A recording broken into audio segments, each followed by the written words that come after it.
इनको सिर्फ याद रहता है कि किसी कारण, चाहे वो कभी किसी बाबा के द्वारा, कभी किसी लाइजनर के द्वारा। 2014 में इनके लाइजनिंग करने का काम रामदेव जी और रविशंकर जी ने किया, अन्य लोगों ने किया। 2019 में इनको फिर नए बाबा मिल गए, 2024 में फिर एक नए बाबा को ये परोसते हैं। यह एक ऐसे पीएम हैं जो हिंदुस्तान की अर्थव्यवस्था से इनका कोई लेना देना नहीं, इकोनॉमी से लेना देना नहीं। भारत में हमारी करेंसी पाकिस्तान से भी कम है। हम नाइजीरिया से ज्यादा हमारी भुखमरी हो गई, गरीब हो गए। बांग्लादेश और श्रीलंका से ज्यादा हमारी भुखमरी हो गई। चीन का सारा फैक्ट्री वियतनाम गया और हमारी फैक्ट्री बंद हो गई। हम एक फैक्ट्री यहां पूंजी निवेश नहीं कर पाए। 9 सालों के अंदर इनकी उपलब्धि भारत में महंगाई है, इनकी उपलब्धि बेरोजगारी है, इनकी उपलब्धि नफरत है, इनकी उपलब्धि दूसरों को गाली देना है, इनकी उपलब्धि सिवाय राहुल गांधी, प्रियंका गांधी, कांग्रेस को गाली देने के अलावे और पाकिस्तान और मुसलमान को टारगेट के अलावे इनके पास कोई उपलब्धि आज तक नहीं। ये एक ऐसा पीएम है जिनके खाते में कोई उपलब्धि नहीं जाएगी। राम मंदिर कोर्ट का निर्णय और सबने हिंदू मुसलमान सिख मंदिर बने, मस्जिद बने, बिल्कुल ओपन है हमारा देश, उस पर इनकी ये उपलब्धि नहीं है। राम मंदिर हमारे सेंटिमेंट से जुड़ा है, हमारे रोजगार से जुड़ा हुआ नहीं है। वो हमको रोजगार नहीं देगा, हमारे किसानों की, महिलाओं की सुरक्षा नहीं करेगा। राम मंदिर मेरे आस्था से जुड़ा हुआ है। हम हिंदुस्तान में वाल्मीकि का मंदिर भी बनाएंगे और हम लोग बनाएंगे, सीता का भी मंदिर बनाएंगे। सीतामढ़ी में एक नई अयोध्या का मैं बार बार शुरू से कहता हूं, लेकिन रोजगार देगा ये चीज? रोजगार पर कोई चर्चा है? एक व्यक्ति जो 9 महीने के बच्चे की तरह, पेट में 9 महीना बच्चा रहता है, हमेशा हर हरकत को उन्होंने 9 महीने की तरह किया, 9 साल की तरह नहीं किया।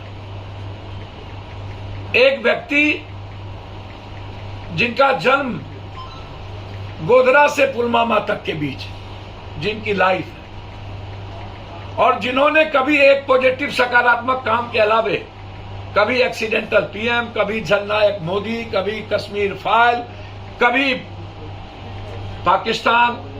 मैं आदरणीय नरेंद्र मोदी 56 इंच के सीने वाले से यह पूछना चाहूंगा कि हिंदुस्तान के पीएम कभी चीन, रूस, अमेरिका,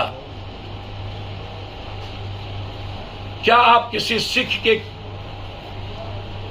खिलाफ कभी कोई बात बोल पाएंगे? क्या आप कभी क्रिश्चियन के खिलाफ आप एक बार बात करके देखिए, बोल पाएंगे? आप ये टारगेट सिर्फ इनका पाकिस्तान और मुसलमान, क्योंकि इनका आधार ही सत्ता का पाकिस्तान और मुसलमान है। कभी भी हिंदुस्तान के पीएम ने विकास के बारे में कभी चर्चा नहीं की। नोटबंदी जो इनके सबसे महत्वपूर्ण मुद्दे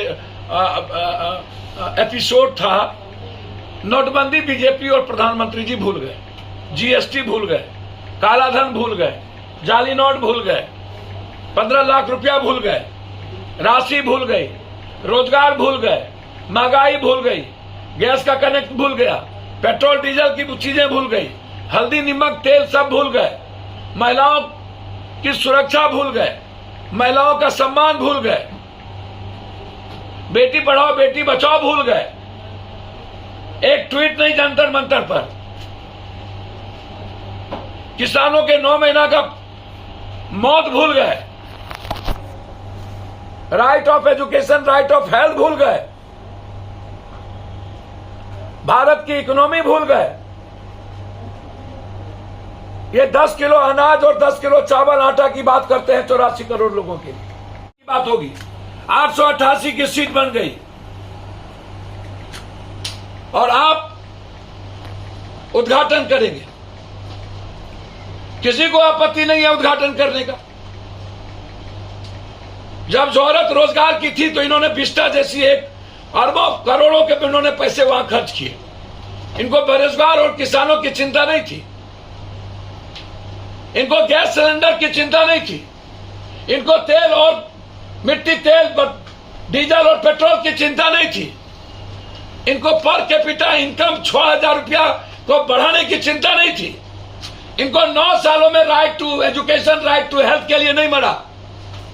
ये सिर्फ दिखावे। राष्ट्रपति एक कॉन्स्टिट्यूशन में सर्वोच्च होते हैं। किसी का विरोध नहीं है। विरोध है कि आप राष्ट्रपति का सम्मान नहीं कर रहे, आप कॉन्स्टिट्यूशन का सम्मान नहीं कर रहे, आप कॉन्स्टिट्यूशन हेड को अलग कर रहे हैं।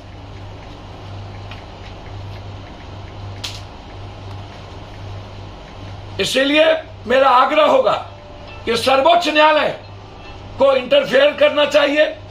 इससे कॉन्स्टिट्यूशन हेड